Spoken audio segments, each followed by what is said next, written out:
शुरू हो जाता है। इसीलिए आप सब लोग टीवी में देखते हैं कि माउंट एवरेस्ट में गार्बेज है, वो डेड बॉडीज का गार्बेज है। अभी तक 350 से ज़्यादा डेड बॉडीज है जो वापस रिकवरी नहीं की गई है।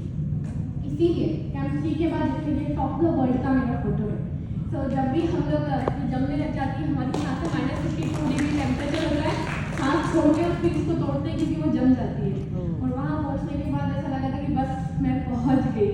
सो हम लोग जब कैंप 3 के बाद ऊपर जाते हैं तो लाशों को पार करके जाना पड़ता है।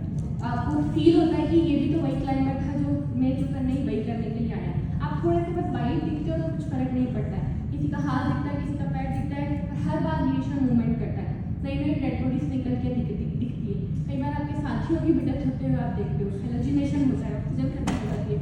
तो 2018 में मेरे साथ जो सबसे बड़ा खतरनाक चीज़ हुआ था कि मैं कैंप 4 मतलब 8100 मीटर पे थी और मेरा लिमिटेड ऑक्सीजन था। मेरे शेरपा ने मुझे बोल दिया था कि बेलनी सबमिट नहीं हो पाएगा, यदि सबमिट हो गया तो हम जिंदा वापस नहीं हो पाएंगे।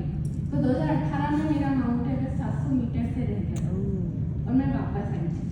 और ये वही था कि नौकरी छोड़ने और सब कुछ करने के बाद मैं वहाँ तक पहुँची थी और लोगों ने ताने देने शुरू किए थे।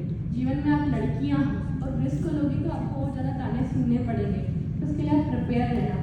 मेरी रीढ़ की हड्डी उसके बाद ट्रेनिंग में टूट गई थी 3 जगह पे, गर्दन पे से, बीच में से, टेलबोन से। अटल बिहारी माउंटेन इंस्टीट्यूट में आर्टिफिशियल कॉल पायलट करने के दरमियान मैं 9 महीने बेड रेस्ट पे रही थी।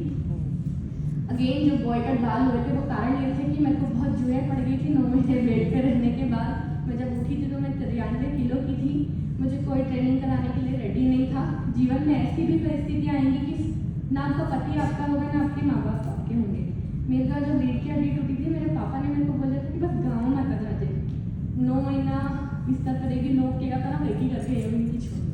तो मेरे को मेरे कोच साहब और उनकी वाइफ ने उनके घर पे रखा था। तो जीवन में एज ए वूमन कई बार आप अपने इतने इमोशन में ऐसे हो जाएंगे कि आप शेयर करने के लिए कोई नहीं होगा, ना बेटा, ना पति, ना माँ बाप। आप अकेले हो गए और उस समय खुद ही रोना, खुद ही स्ट्रांग रहना, वो मेरा सबसे कठिन टाइमिंग था। इसलिए मैं इतनी फिल्मी हूँ। मैं बहुत पिक्चर देखी उस समय और 2 पिक्चरों ने मेरा जीवन बदला। पहला था चक दे इंडिया, जिसमें शाहरुख खान लड़कियों को बोलता है कि लड़कियों जिंदगी के 70 मिनट दिखा दो इस दुनिया को।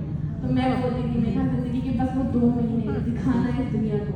और अगला है मांझिला माउंटेन में, जिसमें वो बोलता है कि जब तक तोड़ूंगा नहीं तब तक लड़ूंगा नहीं। मैं बोलती थी हमारे सनातन धर्म में एक शब्द कहा जाता है कि राम राम का नाम इतनी बार लो कि रोम रोम में बच जाए, पर मैं ये गाना इतनी बार बोलती